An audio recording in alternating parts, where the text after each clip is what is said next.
Hola chicos, bienvenidos nuevamente a su materia de patrimonio gastronómico del siglo XIX al contemporáneo. Miren, el día de hoy nos toca hablar un poquito sobre historia política.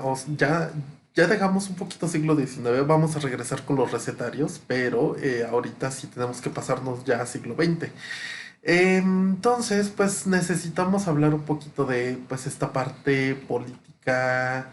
em, que nos viene llevando pues de la mano con la parte cultural, social, gastronómica, etcétera. Entonces, en primer momento yo les invito a que pues hay que desempolvar estos conocimientos que nosotros tenemos sobre patrimonio bueno, más bien sobre historia social, cultural, pues de nuestro querido y amadísimo país. Entonces, chicos, pues bueno, vamos a empezar con esta parte de historia social y cultural. Eh, la primera reflexión es esto. Número uno, ¿recuerdas algunos acontecimientos históricos sucedidos en el siglo XX? Digo, yo creo que esta sería una pregunta que, bueno, yo sí les podría responder todo lo que me acuerdo del siglo XX, pero pues aquí es que ustedes reflexionen qué es lo que recuerdan del siglo XX. Pues no sé, algún presidente, algún acontecimiento, la fundación de alguna organización, de algún partido político, no sé. O sea, ¿ustedes qué recuerdan del siglo XX? Em, Pregunta número dos. Además del coronavirus, ¿qué otros tres acontecimientos nacionales o internacionales has vivido en el siglo XXI? O sea, ustedes saben que ahorita hemos vivido un montón de cosas. Em, sí han sido demasiadas. De hecho, en el pasado también se vivían muchas cosas y a una velocidad muy rápida. Pero ahorita con los medios de comunicación que tenemos, pues obviamente la información está llegando a absolutamente todos lados. Entonces, pues sí, ahí les preguntaría como qué otros tres acontecimientos eh, a nivel nacional o internacional recuerdan. Por ejemplo, no sé, yo señalaría el terremoto de 2017, lo que viene siendo Ayotzinapa, precisamente también es un acontecimiento histórico muy fuerte. Que aunque digan que son 43 estudiantes pues en números estadísticos son pocos, pero sí fue algo que alarmó a la gente, así de cómo desaparecen 43 estudiantes en estos contextos. Y reflexión final. ¿Cómo crees que era la cocina en la Revolución Mexicana? Y aquí yo les pongo esta reflexión, o sea, teniendo en cuenta de que hay pocos alimentos. O sea, están de acuerdo que, pues, si tenemos una revolución, si tenemos una guerra, entonces la gente no está cultivando, no está en un estado de tranquilidad, tiene que cambiar por otras actividades. Entonces hay muy escasa distribución de alimentos y además esto es muy importante porque si tú prendías fuego era básicamente una señal de que estabas cocinando y podías llamar la atención de todos los revolucionarios armados que pues así de, ok, ¿qué estás cocinando? ¿Me das? Así no, no te estoy preguntando, más bien, me vas a dar lo que estás comiendo. Eh, y pues obviamente los revolucionarios eran a veces una bola de brutos y pues llegaban con hambre, llegaban con sed, lo único que querían era comer, tomar, beber y abusar de cualquier, eh, cualquier persona, o sea, digámoslo así, la verdad, los revolucionarios a veces les importaba muy poco si fuera hombre o mujer y pues aplicaban lo de en tiempos de guerra cualquier hoyo es trinchera. Entonces, chicos, eh, tengan en cuenta todo esto e imagínense cómo podía ser la gastronomía o la comida en esos periodos de guerra. Muy bien. Ah, entonces, nosotros tenemos una lección más bien tenemos muchos memes de gatitos que vamos a ver el día de hoy. Recordemos, estaba Benito Juárez, están la guerra de Reforma, llega Maximiliano y pues bueno, eventualmente pues tenemos a Mariano Escobedo es quien se encarga de quitarnos a nuestro queridísimo Maximiliano y hacer que Carlota pues ya no esté aquí en México. Entonces, vamos a ver muchos memes de gatitos de esta índole el día de hoy. Muy bien, entonces, si recordamos eso, pues acabó el imperio de Maximiliano y vamos a ver cuáles son los contextos que nos llevan precisamente al porfiriato. El porfiriato, ustedes saben, es este periodo en el que Porfirio Díaz eh, bueno, muchos dicen que es un dictador. De hecho, sí es un periodo dictatorial. Pero, por ejemplo, si hablamos en cuestiones histórico-políticas, es sí, efectivamente es un dictador porque impone su palabra y su acción sobre todos los demás o sobre todo lo demás. Sin embargo, no llega a ser un tirano. O sea, tiranía es cuando igual es dominio de uno, pero afecta absolutamente todo. Lo bueno de Porfirio Díaz en este sentido es que trajo muchísimas cosas a México. Eh, y pues ahorita vamos a ver cómo se fue gestando todas estas cuestiones. En primer momento, les digo, tenemos la guerra de reforma que empieza en 1857. Les digo, aquí son liberales y conservadores extremos. Los moderados fueron los que dijeron, a ver, tranquilícense un poquito. Y pues estos dos dijeron, no, o eres Chana o eres con Juana. Entonces, se tenían que pasar o a un bando o jurar ante la constitución o estar del lado de la iglesia y estar defendiendo pues el hecho de que Dios es la única autoridad y Dios está sobre la constitución. Eh, entonces, pues recuerden, esto es para tener ¿cómo se llama? Una nueva constitución ya rehecha, que apoyara la propiedad privada, etcétera. Y pues bueno, ya saben, luego llega Maximiliano, llega su esposa Carlota, tienen un dominio de 3 años aquí en México.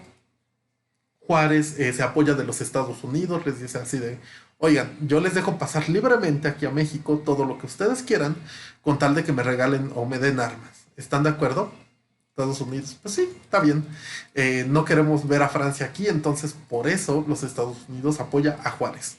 Y Juárez les vende el paso indefinido por el istmo de Tehuantepec para que pudieran pasar libremente los estadounidenses. Em, sí, entonces como ya pudieron ver, nuestro querido presidente Juárez no es tan bueno como los libros de historia nos los marcan, ni como las fechas y los acontecimientos nos los marcan. No, al contrario, es un eh, terrible presidente. Entonces, eventualmente, pues tenemos a la República Restaurada, que es donde este Juárez eh, tiene la presidencia y a la muerte de Juárez, que iba a ser reelegido, pasa Lerdo de Tejada. Lerdo de Tejada es un presidente sumamente inocuo. O sea, él quiere traer mucho progreso, pero no sabe cómo. Él quiere que las cosas se estabilicen, pero de igual manera no sabe cómo. Él deja mucha libertad a la gente y sobre todo da pie a la libre imprenta, pero ¿qué es lo que deciden hacer? Pues le hacen muchas parodias, le hacen, o sea, si estuviéramos ahorita, por ejemplo, con nuestro querido presidente, pues ustedes saben que memes hay por doquier. Entonces, así fue Lerdo de Tejada en estos años. Em, Como ya teníamos el hecho de que íbamos a hacer elecciones democráticas, o sea que la gente ya iba a votar, los ciudadanos, que en este momento son únicamente hombres liberales, con dinero, con educación, que pueden leer y que pueden estar como que al tanto, em, precisamente ya saben quiénes son como que los candidatos. En esta primera elección, que es precisamente para elegir a Juárez como presidente, también está Lerdo de Tejada, y precisamente ya empieza a aparecer el nombre de Porfirio Díaz, porque Juárez es de Oaxaca y Porfirio Díaz también fue un excelente general, precisamente de Oaxaca, y estuvo pues precisamente defendiendo a México en diversas guerras. Entonces, Porfirio Díaz ya era bien conocido como un héroe de guerra. Y precisamente después viene la elección de Lerdo de Tejada y pues Porfirio Díaz se enoja, dice así de, bueno, está bien, me voy a Veracruz, después ya intentaré competir otra vez. Eventualmente, pues tenemos precisamente que Lerdo de Tejada, cuando se le acaba su periodo presidencial, dice, no, ¿qué creen? Me voy a reelegir. Y Porfirio Díaz, que había hecho el plan de la Noria, que es precisamente no reelección, dice, no, no, no, no, mijito, así de, tú mismo, así de, ustedes mismos dijeron, no, no hay forma de que pues funcione la democracia así, con reelecciones. Pero pues precisamente pues esto surge del descontento, así de yo quería ser presidente, yo iba a ser presidente. Era uno de los favoritos, no gana, pero pues sí era de los favoritos. Entonces dice, bueno, está bien, no soy presidente, pero acata muy bien esto de no reelección. Eventualmente, plan de Tuxtepec. El plan de Tuxtepec es cuando este Lerdo se reelige y Porfirio Díaz dice, no, no, mijito, tú dijiste que no a la reelección y entonces eh, yo entro. Y precisamente Porfirio Díaz entra a la presidencia. Eh, Precisamente este periodo, que es el porfiriato, eh, es un periodo histórico que, pues bueno, se define así como el periodo político de 1876 a 1911, donde Porfirio Díaz fue presidente de la República Mexicana, con excepción de los años de 1880 a 1884, en el cual tenemos a Manuel González como presidente. No sé si recuerdan esto, Manuel González fue presidente, pero como todos saben que Porfirio Díaz era el compadre de Manuel González, la verdad Manuel González no hizo absolutamente nada. El que estuvo gobernando por atrás fue Porfirio Díaz. De hecho, por eso pues es el porfiriato, o sea, fueron casi 30 años de Porfirio Díaz mandando. Eh, entonces, si recuerden, plan de la Noria, plan de Tuxtepec para quitar a Lerdo de Tejada. Muy bien, entonces este es nuestro meme de gatitos. Y bueno, plan de Tuxtepec, Porfirio Díaz y adiós Lerdo de Tejada. Tenemos pros y contras del porfiriato. Vamos con los pros primero. Número uno, es una época de afrancesamiento. Les decía que lo más chic, lo más nice, lo mejor de esta época era que la sociedad se acercara a la francesa. Eh, no a la inglesa, no a la alemana, ni mucho menos, era precisamente a la francesa. Como les decía también, muchas lecturas y muchos materiales de esa época, sobre todo libros, son de índole francés. O sea, ya no le confiamos a España, para nada. En esta época ya no le confiamos a España. Ya es irnos un poquito más allá, irnos a los lujos de París, a la Bella Época, etcétera. Para esta época también se cultiva mucho el positivismo y el darwinismo social. Si recuerdan, el romanticismo era toda esta cuestión de las emociones, los sentimientos, el alma, ver toda esta parte de, pues sí, las emociones, los sentimientos, el cultivo de lo nacional, pero precisamente el positivismo viene y aplasta al romanticismo. El positivismo es reducir todo a ecuaciones. O sea, si tiene una comprobación lógica, pues es racional y es positivista. Eh, ¿Positivista en qué sentido? Por ejemplo, si eh, imagínense que quieren, no sé, investigar, ¿cómo se llama? Eh, no sé, investigar, pues algo de índole histórico. Digamos, queremos saber cuándo se inventó el primer mole. Pues el positivismo te diría, ¿tú para qué indagas en la historia?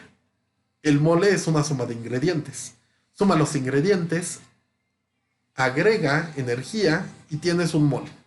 Entonces, les digo, todo se reducía a silogismos y precisamente a la parte lógica matemática. y el darwinismo social, que era tratar de explicar todas las cosas por medio de igual manera de silogismos y de ecuaciones. Entonces es muy característico, por ejemplo, esto de ese tipo de silogismos sociales, así de, ok, México está atrasado, México tiene mexicanos. Los mexicanos comen maíz. Entonces, si México tiene mexicanos que comen maíz, es porque el atraso es debido a los mexicanos que comen maíz. Algo así. Entonces, el darwinismo social, como les explicaba también cuando platicamos un poquitito de este tema, es de que pues bueno, Francisco Bulnes y algunos otros decían que había tres razas: raza del trigo, que era la superior, y raza de maíz y de arroz, que eran las razas de los doblegados. Entonces, pues ahí se les mete la espinita a varios así de, es que el maíz es para los pueblos retrasados, es que el pulque es para los ladrones, es que el chile es para la gente inculta, es que la calabaza únicamente la come la gente pobre. Entonces van sacando ahí conjeturas que son precisamente para eh, denigrar a todo lo que es mexicano, para decir así, no, es que lo mejor son los macaron, es el canaco lorange y todo esto. Entonces, como les digo, ese tipo de conjeturas se llama darwinismo social. Algún día en prehispánico yo les platiqué de esto, de condiciones semejantes dan resultados semejantes. O sea, esto es positivismo, pero un poquito descafeinado. Eh, es el esplendor, hay un impulso al arte, incluido al arte culinario. Obviamente, ustedes saben que este edificio de Bellas Artes es obra del Porfiriato. Eh, yo lo conozco por fuera, no lo conozco completamente por dentro, solo he visto así como que la fachada y la puertita abierta. La verdad, se ve hermoso. Tengo que entrar a alguna exposición y todo. Pero sí, o sea, esto es parte del esplendor del Porfiriato. Un afrancesamiento completamente exuberante para la época. Eh, Tenemos un esplendor del ferrocarril mexicano. Si recuerdan, Maximiliano y Carlota empezaron a hacer como que ciertas vías muy importantes, pero precisamente donde ya tenemos muchísimos más caminos fue durante el Porfiriato. Y obviamente Porfirio Díaz, nada tonto, pues sabía que esto era para agilizar el negocio, los negocios. Eh, También tenemos que la economía fue una economía creciente y estable. Sobre todo esto se debe o bueno, muchos dicen que es la mano derecha de Porfirio Díaz, Yves Limantour, pero pues ahorita también vamos a ver el contra de todo esto. Favoreció la migración, mucha gente de muchos países vino aquí a México a instalarse, a hacer negocios, empresas. eh, Hay una mucho mejor educación. Eh, Les decía que había muchísimo índice de analfabetismo. Entonces, en este periodo se promueve mucho la educación, en- tanto en hombres como en mujeres.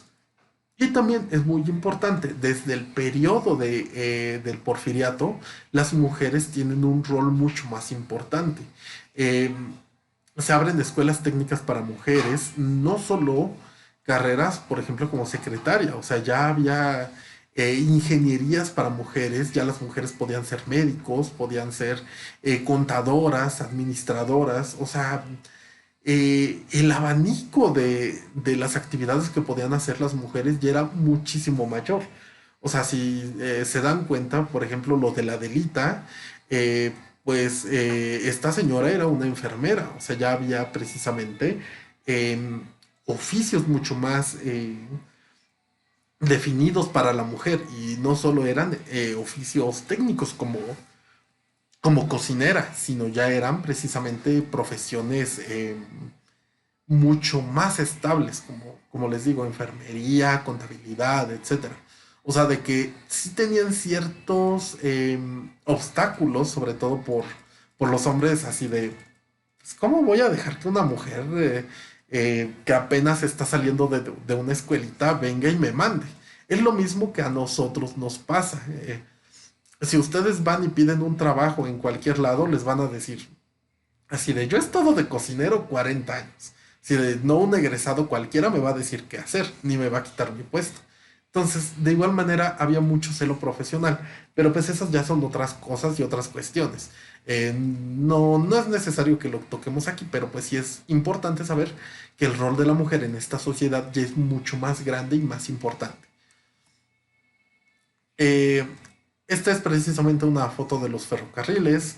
Recuerdan, ya hay cámaras fotográficas para esta época. Entonces, sí tenemos un acervo bastante grande de fotografías que nos muestran la realidad mexicana. Pues sí, todo bonito, la verdad era el orgullo de la época, todas las líneas de ferrocarril mexicano que se construyeron y que se hicieron. Si pueden ver, aquí está precisamente el Café Colón, Café Nevería.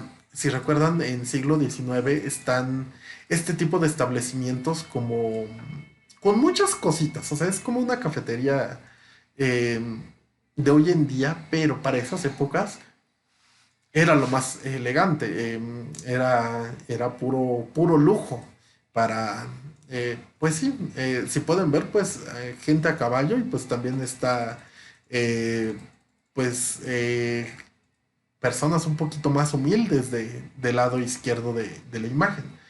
Entonces, como ven, siempre hay como que eh, bueno, así es México, así sigue siendo México y es hasta cierto punto bonito ver toda la variedad de personas que hay.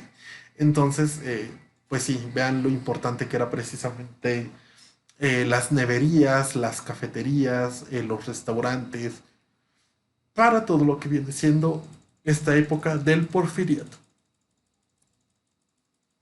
Aquí podemos ver algunos banquetes. No recuerdo quién lo hizo, pero no quiero hablar todavía de este Alejandro Pardo Bazán, pero él fue uno de los cocineros más importantes y como estuvo apoyando todo este movimiento de la Revolución Mexicana, pues también todavía ganó mucho más respeto y eh, mucho más apoyo.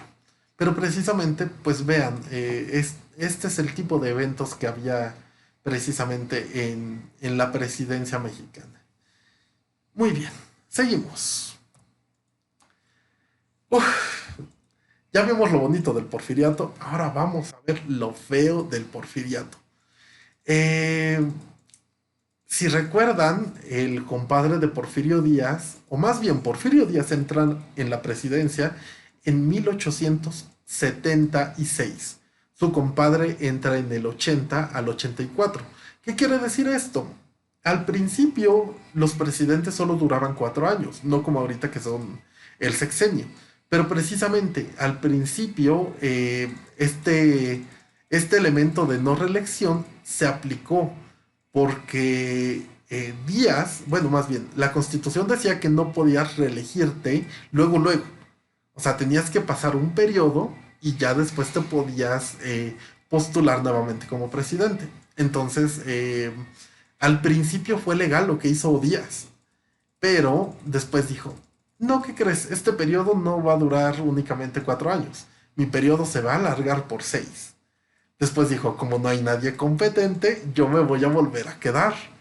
Ah, bueno, y vamos a llamar a mis compadres para que voten en la siguiente elección y yo voy a quedar otra vez. Entonces, al final del día, a pesar de que sí estuvo ocupando los huequitos legales que había en la Constitución, terminó por decir, sí, sí hay reelección, no se preocupen. Y yo me reelijo a mí mismo. Entonces, Porfirio Díaz, quien estaba tan en contra de este principio de reelección, al final del día dijo, no, ¿qué crees? No hay nadie más capacitado que yo, entonces yo me voy a reelegir violentando, como les digo, su propio principio de la noria y todo. Número dos, para contentar al clero, que ya saben que estaba pues con todas estas cuestiones de confío en ti, no confío en ti. Para contentar al clero, Porfirio Díaz dice, sí, no te preocupes, yo te apoyo, tú págame esta parte correspondiente a los impuestos, Eh, Así lo trató de manejar como que muy tranquilamente Porfirio Díaz, a lo que el clero dijo, está bien. Y le preguntaron a don Porfirio, oye, ¿puedo seguir solicitando mi diezmo? Y Porfirio dice, pues sí, pídeles el diezmo. Entonces la gente pues tenía que pagar un diezmo, ya sea en efectivo o en especie. En especie, por ejemplo, un campesino pues tenía que pagar el 10% de toda su cosecha de maíz. El problema es de que 10% menos de su cosecha significa menos producto y significa producto libre de impuestos para la iglesia. Y la iglesia decía, ah, pues este me trajo frijol, este me trajo maíz, este me trajo frutas, estas verduras. Entonces la iglesia empezaba a hacer como que tienditas y todo, y los precios de la iglesia, como eran productos gratuitos, pues eran precios bajísimos en comparación con los productores que tenían que pagar el impuesto de días más el diezmo de la iglesia.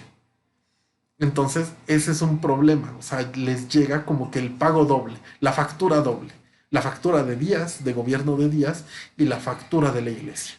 Entonces, como les digo, los precios bajos son los del clero, porque el clero recibe gratis estos productos y no los tiene que declarar.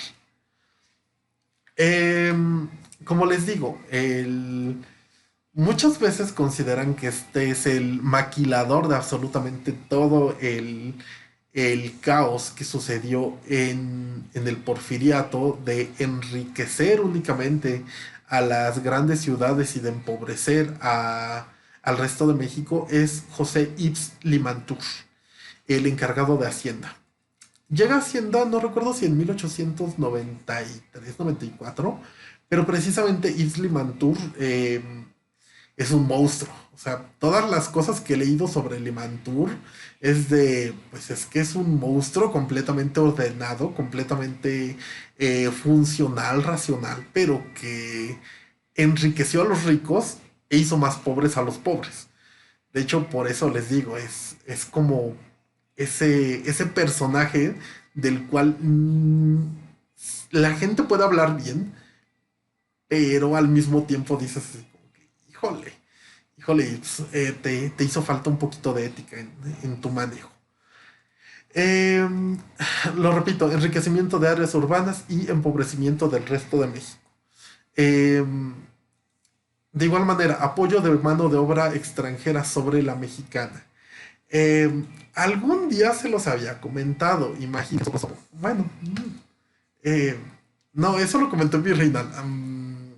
A ver, imagínense que nosotros estamos pidiendo un trabajo para precisamente ofrecer nuestros servicios gastronómicos.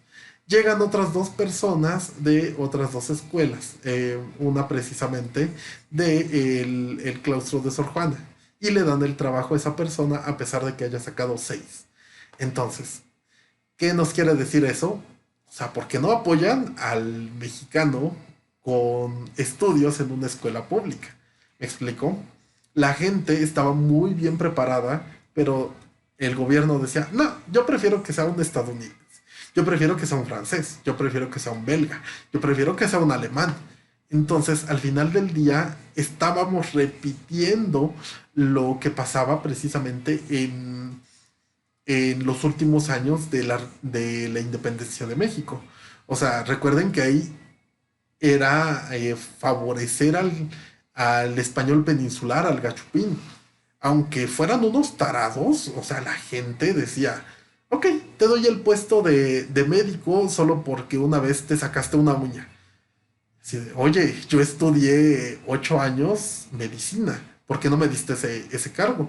Ah, no, porque tú eres mexicano y él es español. Entonces, así exactamente estábamos en el porfiriato.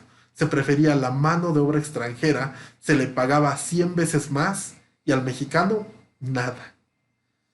Entonces, eventualmente, pues sí, surgen muchas manifestaciones de descontento.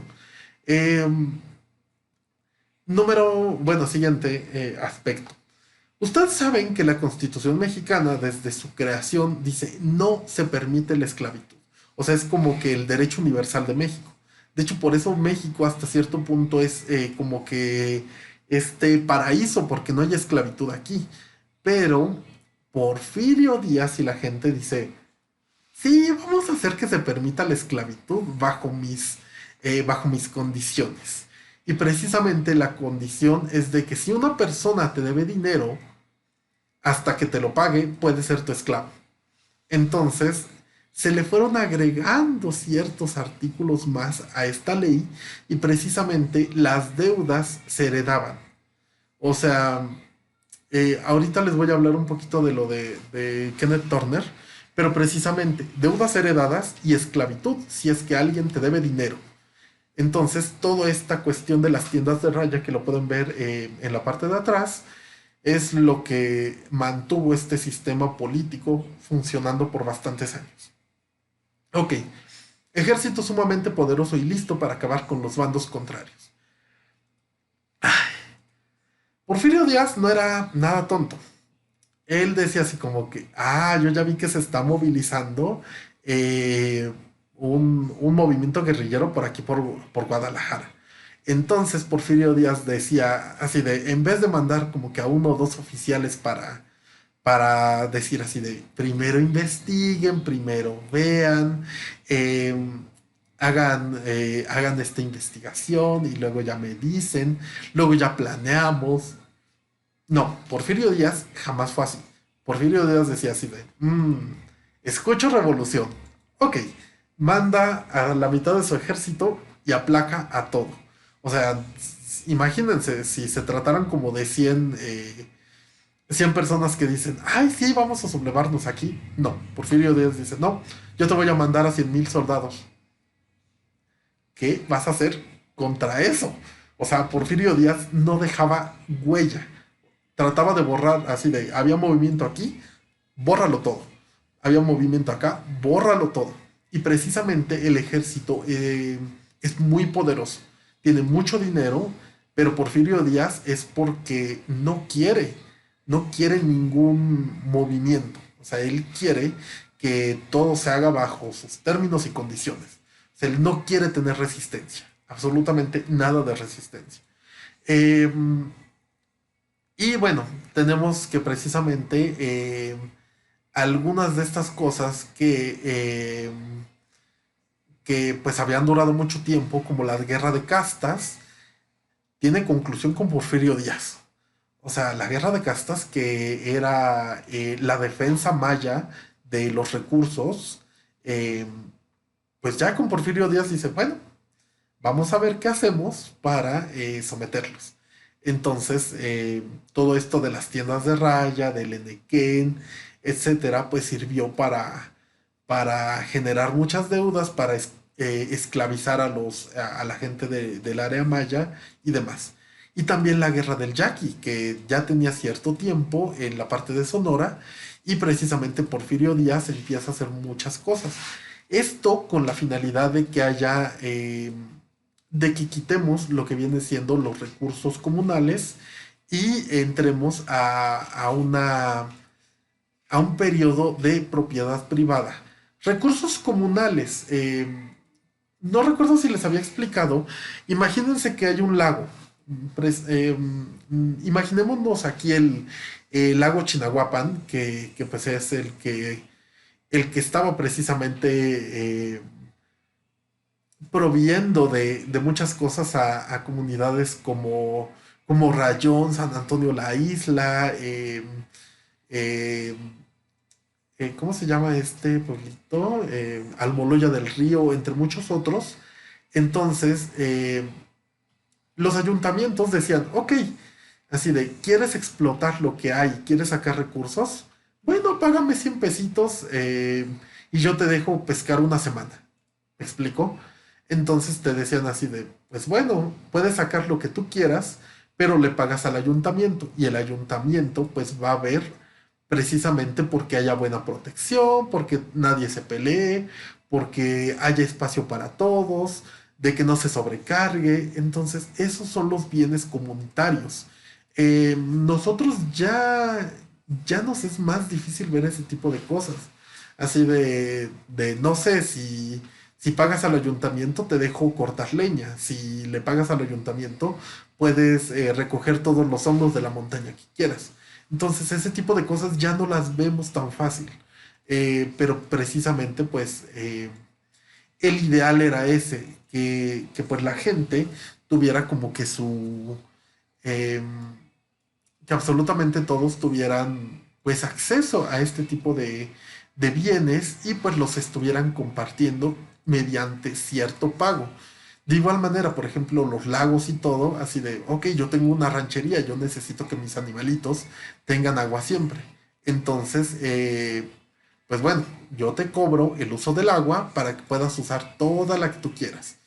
Eh, pero precisamente aquí es acabar con esas tierras comunes, con esos bienes comunes como el bosque, como los lagos, como los ríos, y que ya se conviertan en propiedades privadas. Y otra cosa también, los latifundios. Un segundo. Bueno, los latifundios les voy explicando. Se trata de grandes extensiones de tierra. Eh, ay, cómo les pongo esto? Eh, es que si un latifundio es una extensión gigantesca, gigantesca. Eh, no se trata, por ejemplo, no sé, un terrenito para sembrar maíz y mucho menos. No, no, no. O sea, son tierras, tierras, tierras y tierras, tierras. Es mucho lo que vienen siendo los latifundios. Lo que pasa con Ibn Mantur es de que, bueno, para sacar más dinero todavía se hacen ciertos ajustes a los terrenos. Así de, ok, ¿quieres tener un pedacito de terreno que no está registrado para nadie? Ok, te lo vendemos. Y precisamente, pues les digo, hay gente aprovechada que decía así de, ok, yo quiero este terrenito de las coordenadas tal y tal. Y Flimantor decía, ok, está bien. Ya me diste como que el área, el perímetro, lo que sea. Ok, está bien, te lo vendo. Entonces a estos grandes empresarios que obviamente se aprovechaban de ríos, de lagos y demás, así de, no, no, no, ya es mi lago, ya es mi río, ya es esto. Entonces eventualmente se les va ofreciendo si quieren anexar más terrenos. Porque recuerden, también había un límite, pero por las nuevas disposiciones dicen, sí, a tu terreno le puedes adjuntar este y este y este y este y este y este. Entonces surgen los latifundios, que les digo son terrenos gigantescos. Únicamente para que se den cuenta, Chihuahua estaba en manos de 5 familias. Y o sea, yo les invito a que revisen un mapa y vean qué tan grande es Chihuahua. O sea, si de por sí no sé recorrer todo el estado de México, pues es grande, pero no es tan grande como Chihuahua. Ahora, imagínense Chihuahua estando en manos de 5 personas. Yo les invito, vean un mapa, vean la extensión, vean cómo está dividido Chihuahua.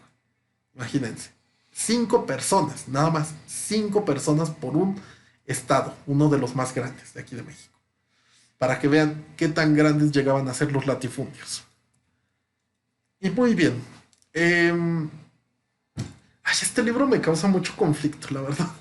Eh, Me gusta leerlo, pero sí me causa muchos problemas. No, no en el hecho de que sea un mal libro, sino que, o sea, mi corazoncito y todo mi corazón, mi estómago se revuelven de ver el tipo de cosas que sucedían en la parte fea de este México. En primer lugar, pues tenemos este testimonio de John Kenneth Turner, México Bárbaro. Es precisamente un espía estadounidense que pues viene con la intención de documentar qué es lo que está pasando en México. Y pues con esta idea se hace pasar, como les digo, por un inversionista. Recuerden que Porfirio Díaz estaba fomentando todo esto de que hubiera mucha inversión extranjera, de que hubiera migración de estadounidenses, franceses y todo esto. Entonces, mm, es bien acogido, o sea, Kenneth Turner es bien acogido.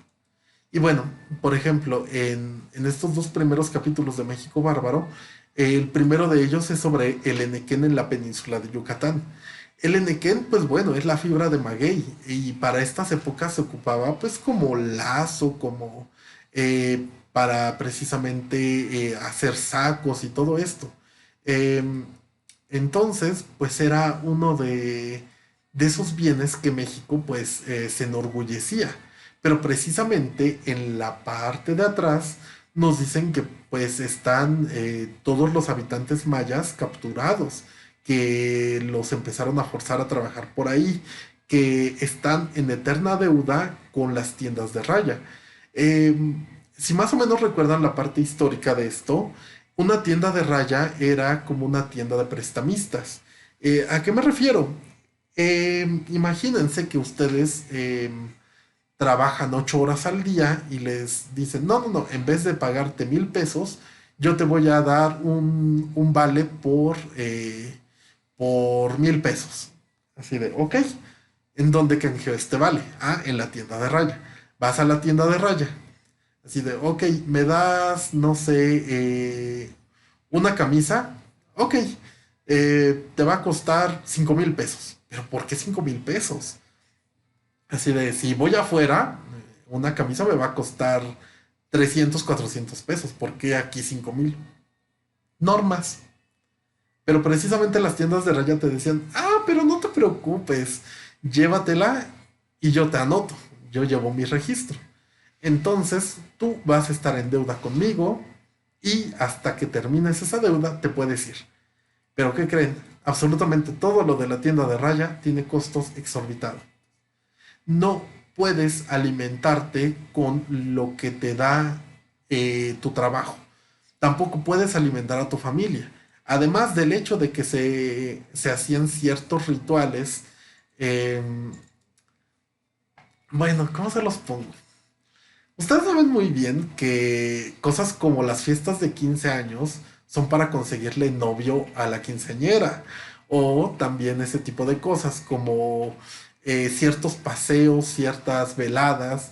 Yo recuerdo mucho precisamente si no mal recuerdo, es en Jalisco, había una ceremonia en la que las jóvenes solteras iban hacían un círculo en una plaza y precisamente pues por ahí estaban.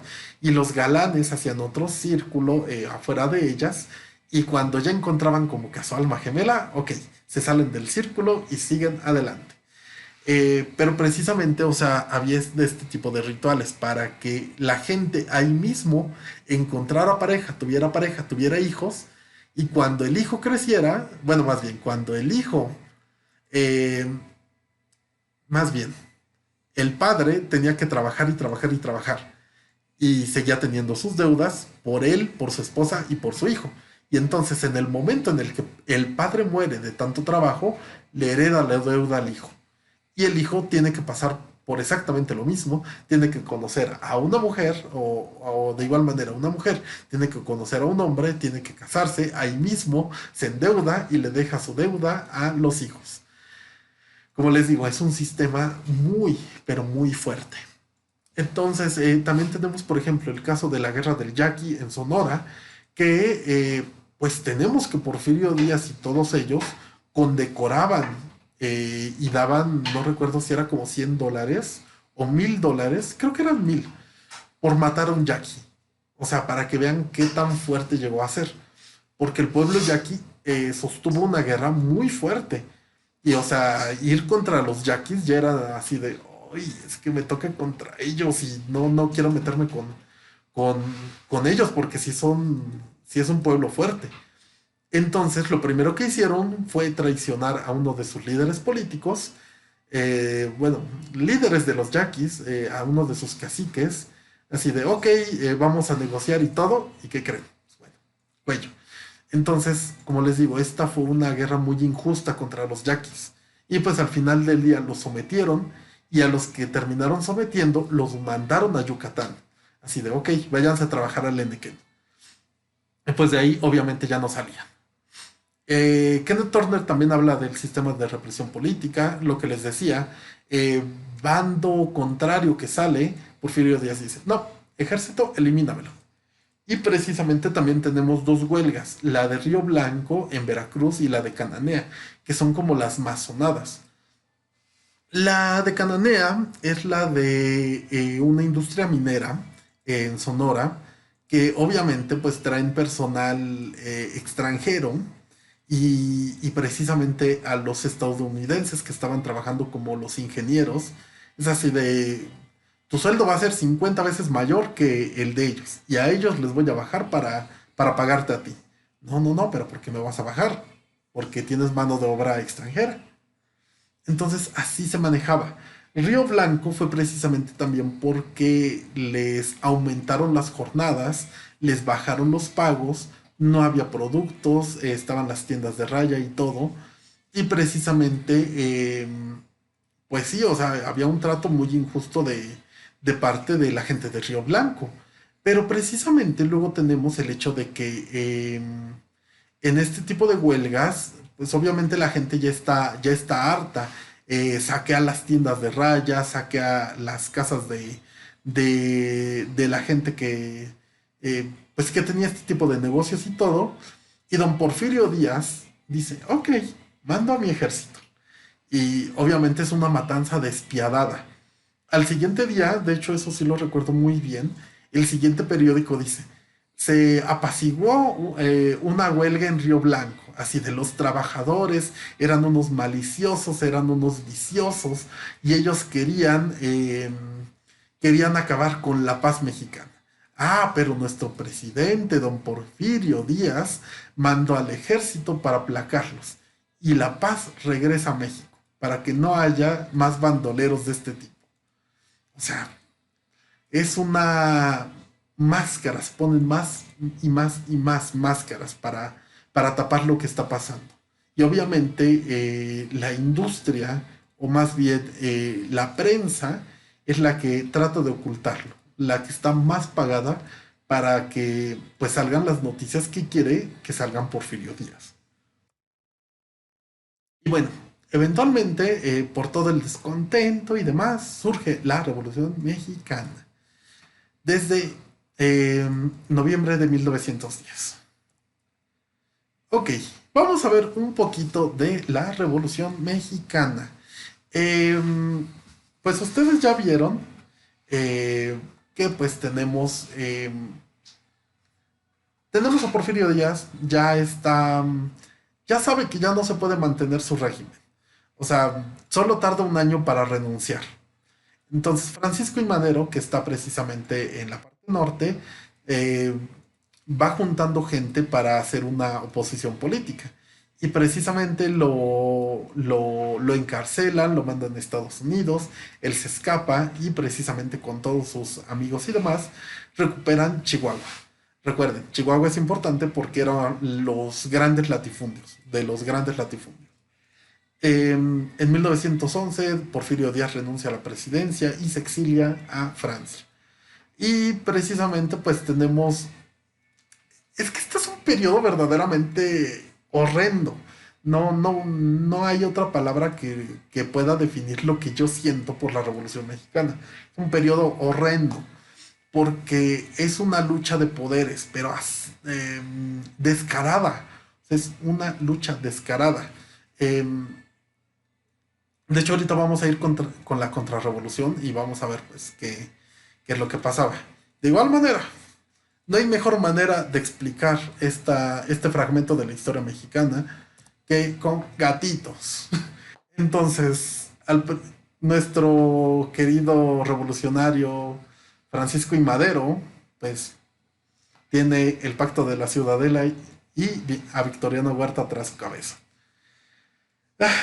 Seguimos. Tenemos a Victoriano Huerta, a Venustiano Carranza y el Plan de Guadalupe.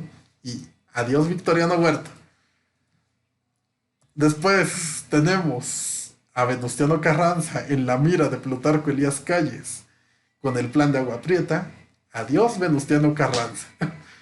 Como les digo, la historia se puede explicar muy bien a través de memes de gatitos. Seguimos.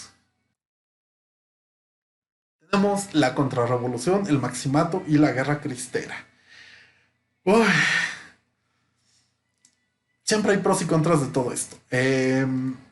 Como les digo, la contrarrevolución es todo lo que les enseñé con gatitos.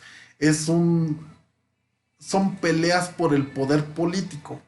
La verdad, esta gente, la motivación de esta gente por tener el gobierno de México no es otra sino dinero. Dinero y venganza, porque obviamente teniendo poder, pues puedes matar a todos los que te cayeron mal. Entonces, por ahí decía así de, no, no mi presidente, así de, quién va a resistirse a un balazo de 100,000 pesos del Tesoro Nacional? Y así se decía la gente. O sea, no, no lo estoy inventando, así es la gente. Eh, es como lo del gobernador que dice, sí, yo robo, pero yo robo poquito. Entonces, así es la gente. O sea, no, no le tengan tanta fe a nuestros políticos, ni en la historia, ni actualmente. Ah, pues bueno, como les digo, uno de los más grandes, diré entre traidores y demás, es precisamente Álvaro Obregón. O sea, él fue igual caudillo de guerra y sabía, bueno, el nombre es el del caudillo. Incluso si pueden leer una novela que se llama La sombra del caudillo, no saben cuántos corajes se van a llevar de ver cómo es nuestra política mexicana en esta época. Y precisamente pues el caudillo eh, fue el que precisamente estuvo de predecesor de Victoriano Huerta y pues fue sucedido de Plutarco Elías Calles.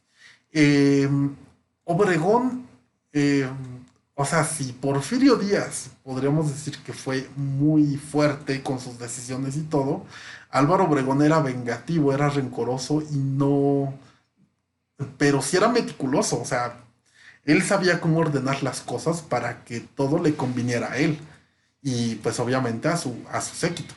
Eh, Hubo una película que se llama La sombra del caudillo, igual con base en este libro de La sombra del caudillo de José Luis González.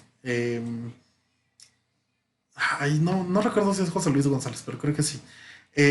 Entonces, esta película fue retirada y fue prohibida en México durante aproximadamente 60 años, para que vean qué tanto fue el celo que precisamente le tuvo el gobierno a este tipo de manifestaciones, que pues obviamente apuntalaban al PRI como el creador de todo esto y pues el difusor de este tipo de cosas. Entonces, también junto con lo que viene siendo estos movimientos de la contrarrevolución, el maximato, que es cuando está Plutarco Elías Calles como presidente, pues está la guerra cristera. Obviamente que el gobierno quiere salir de la crisis económica en la que está. Y dice, pues bueno, vamos a recuperar los bienes de la iglesia, que al final del día ellos no pagan impuestos. Y empieza a haber movimientos armados de la gente que obviamente dice, es que esos no son sus bienes, o sea, no son bienes ni de la iglesia ni de nosotros, son bienes de Dios. Entonces, esta guerra cristera, pues fue precisamente entre frailes, curas, padrecitos y pues la gente que pues quiere recuperar este tipo de, de instituciones que son eclesiales. Entonces, como les digo, este es un periodo en el que hasta los padres tienen que armarse de pistolas, de todo esto, que hacer planes para matar precisamente a los guerrilleros que vengan, que quieran tomar el control. Es fuerte, es una época bastante fuerte y sobre todo, como es México católico, pues obviamente a muchas personas les afecta esta guerra. Así de, no, no, no, es que cómo van a quitar la iglesia, que es precisamente de Dios. Entonces también hay movimientos ciudadanos en contra del ejército que quiere recuperar este tipo de instituciones. Ahora bien, eh, bueno, tenemos que, pues sí, se ejecutaba absolutamente cualquiera. Como pueden ver en esta imagen, tenemos al padre despidiéndose básicamente. Ya sabe que ya lo atraparon y pues no hay más. De igual manera, si quieren leer un libro de Edgar, no sé, bueno, sí, se los voy a dar. Un libro bonito sobre la cristiada es Los recuerdos del porvenir de Elena Garro. Es de mis libros favoritos. Yo sí se los recomiendo. Realismo mágico. Y no hay nada que me guste más a mí que el realismo mágico en cuestión literaria. Y El luto humano de José Revueltas. Pero ese sí se me van a poner, pero pesimistas después de que lo acaben. O sea, a mí me sorprende cómo este libro sobre la cristiada, la muerte parece que es más agradable que seguir vivo. Entonces, ay, la verdad, si algún día quieren leer a José Revueltas, es un buen libro, pero pues yo aún así voy a preferir a Elena Garro con Los recuerdos del porvenir y el realismo mágico. Em, en este periodo que es el maximato hay una bastante buena estabilidad económica, ya entre gente que se estuvo peleando y haciendo mil y un desastres, regresa cierta estabilidad económica. Eh, en este periodo, con Plutarco Elías Calles, se funda el PRI, o sea, ya tenemos el partido Revolución Industrial. Entonces ya tenemos este partido político que sigue hasta hoy en día. Sinónimo de ciertas cosas que no diremos. Em, También Plutarco Elías Calles, ya como su último mandato, por así decirlo, elige a Lázaro Cárdenas como presidente de México. Y Lázaro Cárdenas, ni rápido, ni flojo, ni mucho menos, dice, ok, ya me elegiste de presidente, ahora vete de México. Y exilia a Plutarco Elías Calles en 1836, cuando él entra a la presidencia. Eh, bueno, vamos a ver un poquito. Después tenemos el cardenismo, o sea, nuestro querido Lázaro Cárdenas y pues este tipo de cosas que sucedieron en esta época. Eh, yo les comentaba que, pues, por la guerra civil, por la guerra mundial, la Segunda Guerra Mundial y todo esto, pues España eh, queda en una condición muy precaria. Y México le abre las puertas a muchos españoles. Esto con la finalidad de pues hacer como que eh, este intercambio cultural de decir, pues bueno, ya no estamos en hace un siglo que nos estábamos peleando con armas. No, eso ya pasó. Vamos a seguir apoyándonos, vamos a apoyar a nuestros hermanos españoles y pues bueno, tenemos ahora que echarles una manita. Entonces, como les digo, acoge a muchos españoles de la guerra civil y pues estos españoles ayudan a viene siendo mucho más a las letras, a la ciencia, al arte, o sea, hacen muchos estos españoles que acoge México. También tenemos la nacionalización de los ferrocarriles y el petróleo, y obviamente con el petróleo nos metemos en una bronca con Estados Unidos y sobre todo tenemos una ruptura de relaciones con Reino Unido. O sea, ellos vinieron, pusieron sus empresas y dijeron, ah, sí, aquí podemos poner una cierta cosita por allá que para obtener algo de allá abajo del agua. Y los mexicanos fueron, sí, está bien. Pero precisamente cuando ya vieron que era tan importante el petróleo, obviamente que pues para privatizar, y bueno, más bien para mexicanizar y nacionalizar estas empresas y que ya no quedaran en manos de lo que vienen siendo pues estadounidenses, ingleses y demás, pues bueno, fue algo muy duro. De hecho, mucha gente se unió, o sea, de verdad, si pueden ver las fotos, hay señoras que llevan sus joyas y hasta pollos, o sea, llevan de todo, llevan dinero, llevan joyas, llevan cacerolas, cazuelas, o sea, eh, todo México de verdad se unió para que se nacionalizara el petróleo. Y precisamente, pues eh, nuestro queridísimo presidente Lázaro Cárdenas estaría revolcándose en su tumba por ver precisamente que Petróleos Mexicanos ya no es de México, ya se privatizó. Tenemos la reforma agraria que, pues ustedes saben, las tierras después de tanta guerra quedaron pues abandonadas. Entonces los costos de los productos suben y con tantas tierras no productivas pues se trata de fomentar que se regrese al uso de estas tierras. Y como buena oposición, obviamente, en 1939 se funda el PAN. De verdad, cuando ustedes lean esto en notas oficiales, dice, sí, el PAN se funda con el objetivo, o más bien, el PAN se funda, pues sí, con el objetivo de conservar nuestra moral católica, nuestras tradiciones más sagradas, y se funda por familias bien. Así literalmente dice, por familias bien. Y bueno, el PAN precisamente es la oposición, la derecha supuestamente, que trata de velar por la democracia cristiana en contra del PRI. Después tenemos todos estos presidentes priistas. Eh, yo quiero señalar nada más así como ciertas cositas más que nada eh, de cada uno. Digo, meternos a echarnos un clavado es echarnos también otras sesiones, pero no, no, no. Vamos a ver un poquito qué hizo cada uno. Eh, a Ávila Camacho se le reconoce mucho la pelea por la libertad de culto. Eh, recuerden, es México católico, apostólico, cristiano. Entonces Ávila Camacho dice, pues no, no, él estuvo presionando para que hubiera libertad de culto.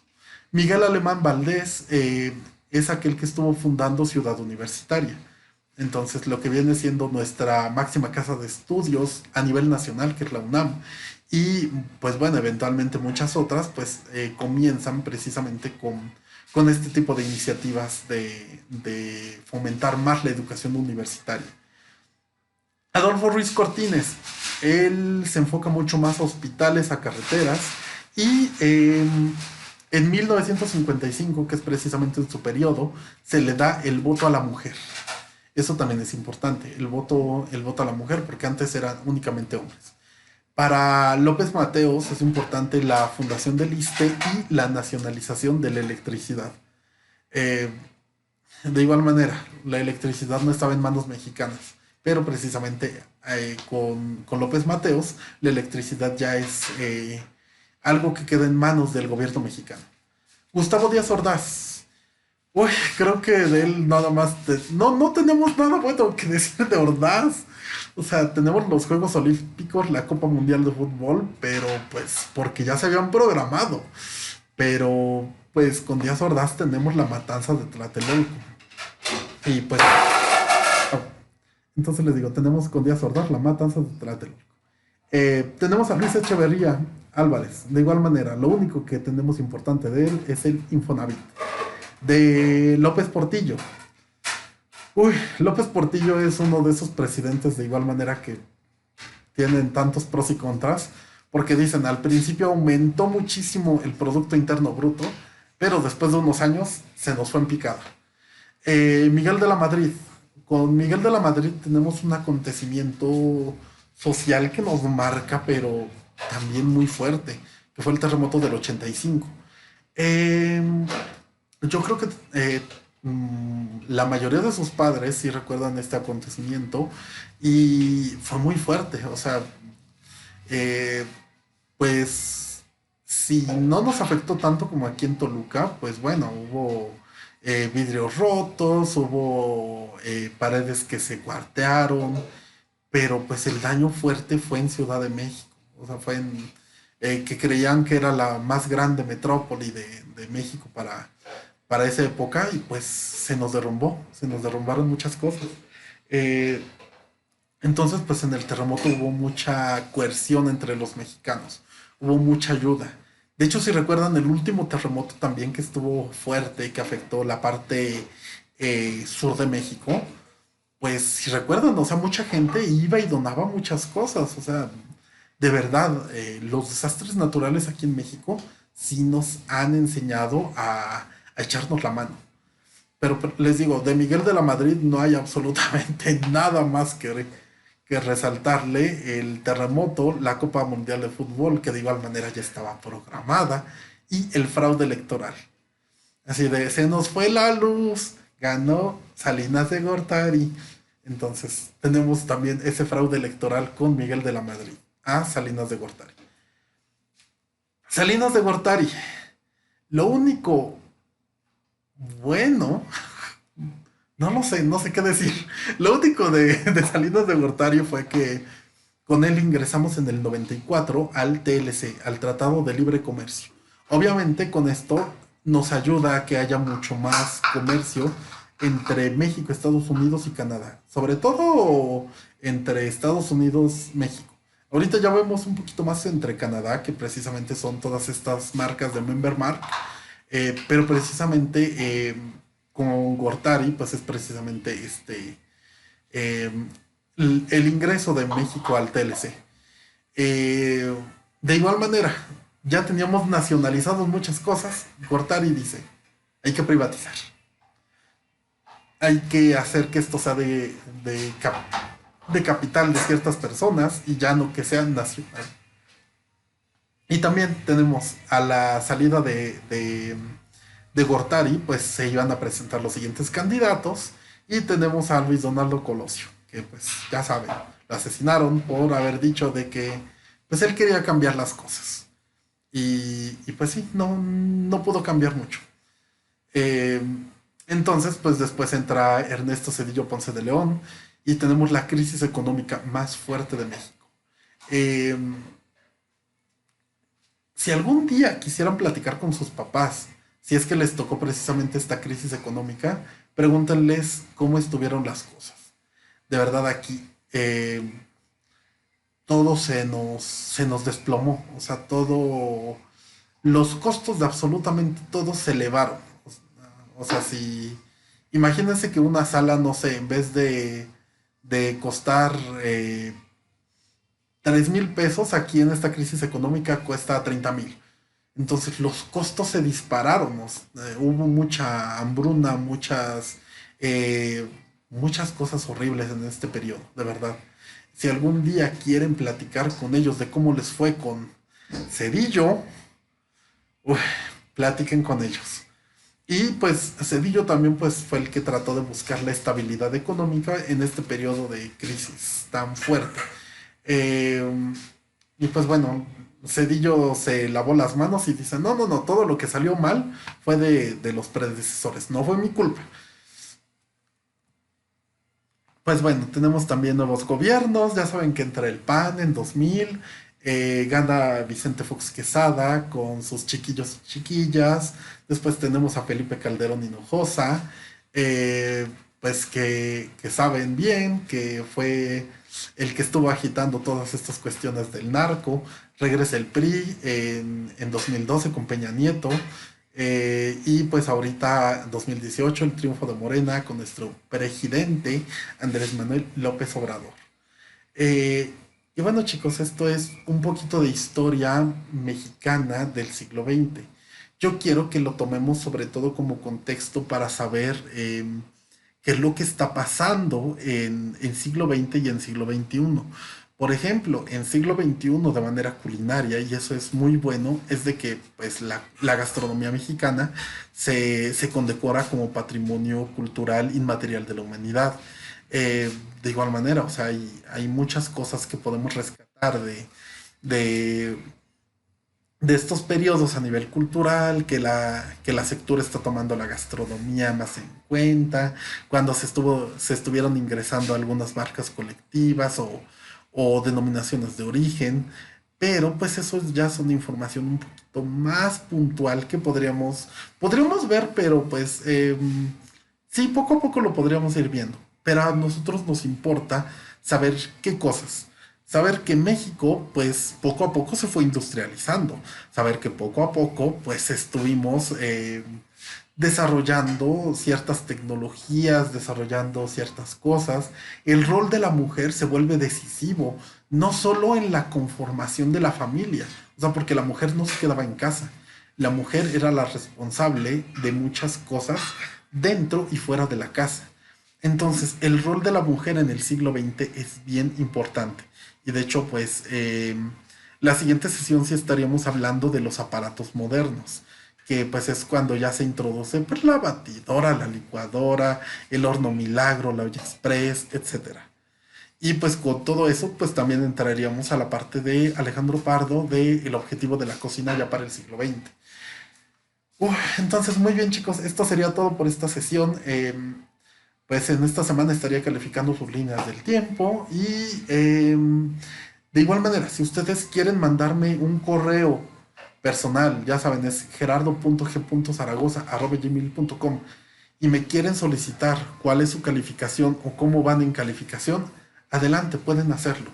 Eh, pues yo creo que todos van bien hasta el momento, únicamente pues sí es ver que participen todos. Recuerden que tenemos tiempos estrictos, así que las participaciones pues deberían de quedar. Ya saben, los viernes, les recorté una horita, es viernes a las 2, pero yo les voy a subir los videos los días domingos. ¿Está muy bien? Entonces chicos, seguimos trabajando, seguimos aprendiendo y recuerden lo más importante de esta sesión, podemos aprender historia mexicana con memes de gatitos. Cuídense, hasta luego.